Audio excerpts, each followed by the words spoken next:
In the second part, I want us to look at diaspora missiology. And so when I use that word diaspora, even secular sociologists use this word in reference to the first Jewish diaspora, which is kind of the archetypal diaspora. And so the word diaspora is people who are sent out, who are typically forcibly sent out, but that's not always the case. And so we're going to talk about people on the move. Let's look at some global statistics first. 3% of the world's population is an immigrant. They are in this status where they are no longer living in their country of birth. 3% might sound really insignificant, but that's 214 million people. That's the equivalent of the country of Japan, the population of Japan, having been removed from Japan and is now spread throughout the rest of the world. Half of all immigrants move to Europe and North America, and 1 in 5 of all immigrants move specifically to the United States. So this is a huge number of people that we're talking about. So when we talk about the globalization paradigm, it's not just that the church itself has become global, or that these people are now speaking and writing to the issues. It's that peoples of the world from all over are coming to the West, or they're moving regionally. Some of the moves are regional or even internal, but people are moving around. And so what is God doing now in the world? What can the church do in partnership with God in the world in this new era? 1 in 4 Houstonians, this is speaking specifically to the issue of Houston, is foreign born. So if you're a student taking this class, even though it's online, if you're here in the Houston area, 1 in 4 Houstonians is foreign born. That's an incredible statistic to think through. I have a couple of census maps to show you. And these are provided by Union Baptist Association. They've done some really, really great research for us. Well, not for us, for themselves, but they share it with us, and so we like that. This is the percentage of foreign-born people by population. And so I mentioned 1 in 4 Houstonians is foreign-born. Obviously, there's some vast collections. So there's a few squares on that screen that are purple. Those purple, this is census districts. Those purple census districts are 65 to 78% foreign-born. I live in one of those purple quadrants of this map. The next category up is 40. That's that dark brown, 40 to 65%. So you can see that whole southwest sector is anywhere from 80% down to 40-ish percent. The orange color, which is mass areas of Houston, is 30 to 40%. So almost a third to a half of those people in those census districts is foreign born. This doesn't count second and third generation immigrants, which we have a ton. This is simply those who are foreign born. So Houston's very, very diverse. I would imagine if you're not in Houston and you start analyzing census district, one great way to do this is you can take a lot of schools will put out this data. So go to a school website and they'll talk about how many languages are there. A lot of government services have this kind of information. And so if you start looking in your community, I would imagine your community is much more diverse than you probably think it is. However diverse you think it is, it's probably still more diverse. Here's a map, a similar map by census district, languages spoken in home that are neither English nor Spanish. If we had added Spanish to this list, the data would be unreadable because it would just be immense. But again, that darkest color, the purple, is 40 to 70% a language spoken in home, neither English nor Spanish. I live in the next category down, which is 20 to 40%. Neither English nor Spanish. So you can see the modern city today is very, very urban. Is very, very diverse. If you follow urban missiology, at some point you're going to run into diaspora missiology. And if you read the older urban studies books, they talk about, and usually it's kind of a chapter or two, they'll talk about how you need to have some kind of focus on internationals in your city. Well, now some of the newer urban studies books are from the lens of international studies and how that's impacted our city. And so there's been kind of a big reverse in how we're studying urban missiology. So why do people move? What is the big deal? There are two things. There are push factors and there are pull factors. Push factors tends to be much more forcibly done. These are things like natural disasters, limited resources. war, bad economy, political problems. We see these things in our world today. The Arab Spring, ISIS in Syria, um, uh, regional wars, limited resources. There's a famine in Ethiopia years ago. There's a civil war in Ethiopia. There are natural disasters, tsunamis, hurricanes that displace people. But then there's pull factors. There are things like job markets, better cost of living, educational opportunities, physical safety. And so people, sometimes they're fleeing something, sometimes they're seeking something new. And this relates to what kind of immigrant is someone. People tend to paint with a broad brush, and typically the only kind of you see immigrants as a whole based on the immigrant that you know. So if people know a refugee first, they think, well, all immigrants are refugees. Well, in Houston and in many other places, that's not at all the case. Many refugees are students. Many refugees are business people. It really depends. So the first category are tourists. We don't typically think of them when we think about that. Kind of a subcategory to that is medical tourists. Medical tourism is a huge global business. There are just under 90,000 medical tourists a year in the United States alone. But it's not just an American phenomena. Some of this is through other parts of the world. 2010, there were 180,000 Palestinians who moved just regionally. Again, not diaspora doesn't always have to be, extreme to the other side of the world. Sometimes it's just regional. But 180,000 Palestinians sought out medical treatment in Israeli hospitals. In Thailand, they have the Bumrungrad Hospital, and 120,000 Arab patients in just the year 2012 visited the hospital. Cities like Berlin in Germany. They have 7 hospitals in Berlin that admitted 9,200 mostly Arab patients in 2013. If you ever come to Houston and go to the medical district, you'll see tons and tons of people from all around the world. Students are another form of immigration. There are 600,000, I can't say this correctly, 690,000 international students in the United States right now. 96,000, almost 97,000 are from Muslim-majority countries. So we have this massive number of people that are from Muslim-majority countries that are not refugees or business people. They're students. The next countries in order are China is the number 1 country, 127,000 students. India is number 2, 104,000 students. And South Korea is number 3 at 72,000 students. Guest workers. This is another big thing where people are immigrating for work. There are refugees. Refugees can be any number of things. They could be internally displaced people. This is typically when a bad event like a natural disaster or political event happens. People go to the next neighboring country or to a different region of their country. This is called internally displaced people.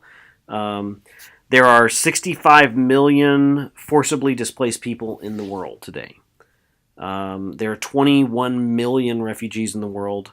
10 million stateless people. These are people without real papers or home. Sometimes they're born in a place where they're not allowed to stay. And so they're neither a citizen of their home country because they don't have a home country, nor the country where they were born in because they're there maybe illegally, or they just aren't given any kind of legal status. 54% of all refugees are from these 3 countries right here, combined: Somalia, Afghanistan, and Syria. And then finally, we could have just a broader category of immigrants. There's 42 million immigrants in 2014. So these are people who are moving to nationalize in another country. What are God's purposes for diaspora? The very first thing we see in Scripture, oftentimes when we talk about diaspora and these kind of movements, there's this negative connotation that it's in judgment. We see, maybe I should have started there, judgment. We see Adam and Eve, Cain, the Jews in exile. All of these are negative connotations. But if you go back to Genesis, the command was to fill the earth. God's original purpose for humanity was that they would move, be productive, and fill all of the earth. After the flood, the first thing they do is they gather up in the plain of Shinar and they build the Tower of Babel. God confuses the languages and disperses them again. His original plan was that they would fill the earth. But judgment is certainly part of it. Adam and Eve, they were kicked out of the garden. They were sent away, as was Cain. The Jews were taken from Abraham, Isaac, Jacob. They're living there in the land of Canaan. And through Joseph coming to Egypt, they're sent out. Through Moses leading them through the desert, they come back in. Through the exile, they leave again. They're being judged. And so we see things happening in the fullness of God's time. We see that in the fullness of time, Christ was born. And this was a time and place where the world was very, very diverse and very connected. People from all over were in various places. We see in the life of Christ that he himself was had to flee for his life to Egypt, and then he came back. But this fullness of time, there was a certain mix of peace of Rome, Roman roads, persecution in Jerusalem, a global church, all of these things, synagogues that had been planted from the Jewish diaspora, which was regarding God's judgment. All of these things created this environment where the gospel in the first century took root and spread very rapidly. So global missions is part of God's purpose also for diaspora. And this is when, not just us sending missionaries, but this is people being sent back, either as missionaries. So the largest group in the world that is a diaspora group are the Filipinos. And the Filipinos are predominantly Christian. It's a strongly Christian country. And so places like the Middle East, there's 250,000 Filipinos. A lot of those are believers, and they have jobs that you or I could never hold. And so they are a huge force for global missions. Also, in Western countries, people from non-Christian backgrounds are seeking refuge in our country, in Europe, other places. These are great places where we can meet people from very difficult regions. And so global missions is a big part of what God is doing. And I think that's explained a little bit further in Acts 17:24-27. It says, "The God who made the world and everything in it, being Lord of heaven and earth, does not live in temples made by man, nor is he served by human hands as though he needed anything, since he himself gives to all man life and breath and everything. And he made from one man every nation of mankind to live on the face of the earth, having determined allotted periods and the boundaries of their dwelling place, that they should seek God and perhaps feel their way towards him and find him, yet he is not far from each one of us." And so this passage is Paul preaching to the Athenians, and he is admitting that God has a purpose behind putting people where he puts them. And God's purpose is so that they will grope as if they're in the darkness and seek and find him. So imagine for a moment if you're in a gymnasium and all the lights are off. If we put you in a random place, it's unlikely you would find the light switch. But what if we took you from your place and we put you next to the light switch when the lights were off?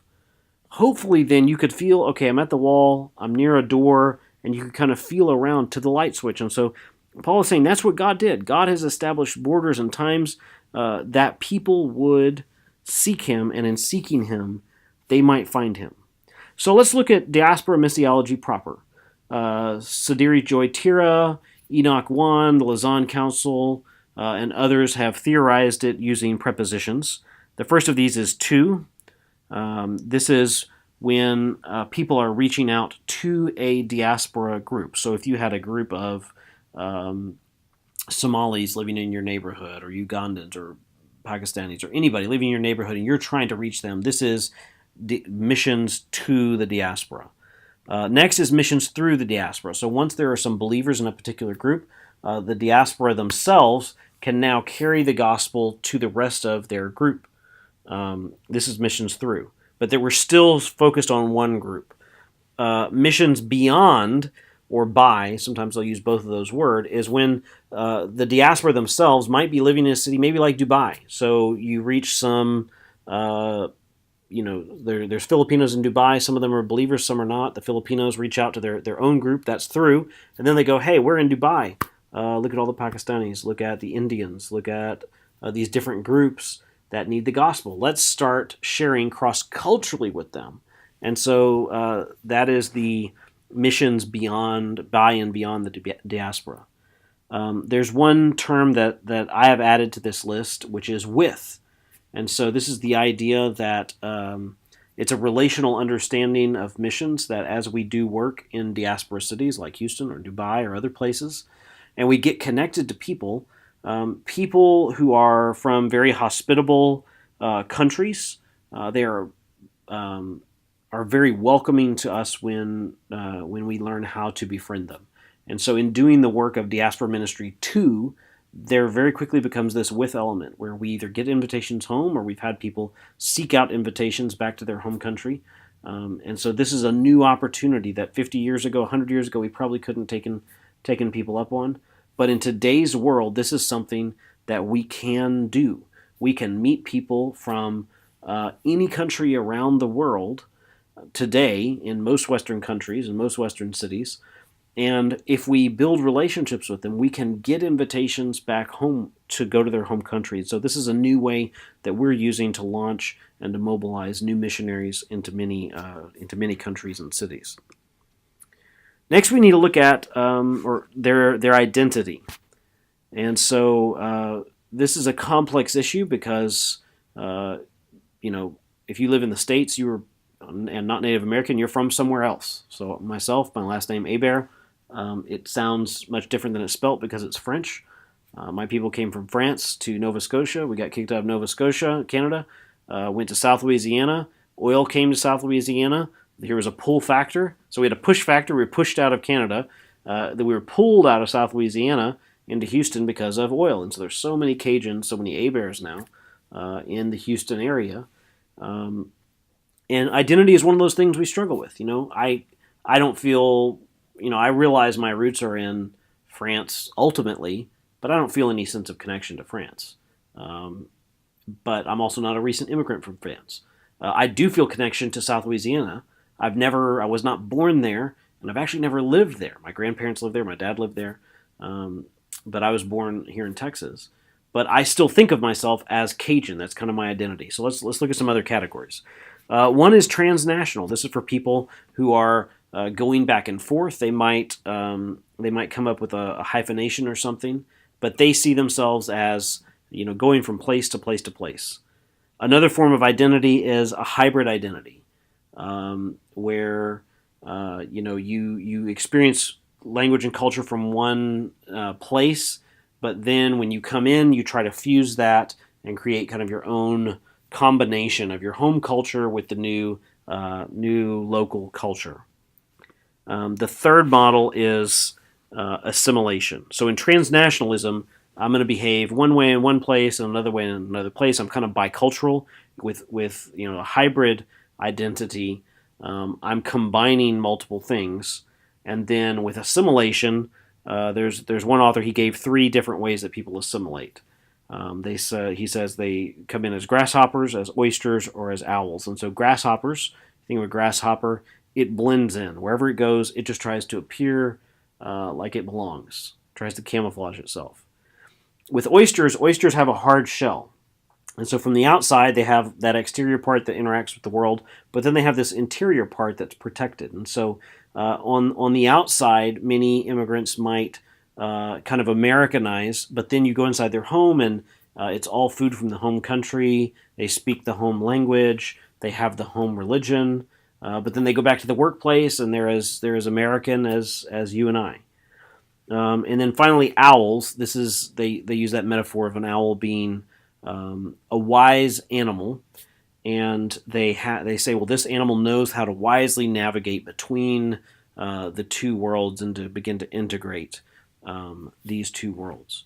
So the diaspora paradigm is a really relatively new paradigm. People are still writing and exploring the topics, and the world is still changing. I mean, even since I wrote my dissertation on the topic, many new global events have happened, and each group is very unique in their social and cultural and political background, the reasons why they're being forced to or want to leave their country, where they're going to, and the whole narrative that gets spun up and intermixed into all of that creates a very unique mix where people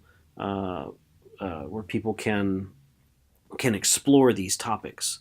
And so there's still much work to be done. Many missions agencies are kind of in the current stages of trying to figure out um, how do they integrate into this new world. So if you were a mission agency that says we're going to reach Syria, guess what? Because of ISIS and their president Assad and all the fighting and the other faction groups, a lot of Syrians have left Syria.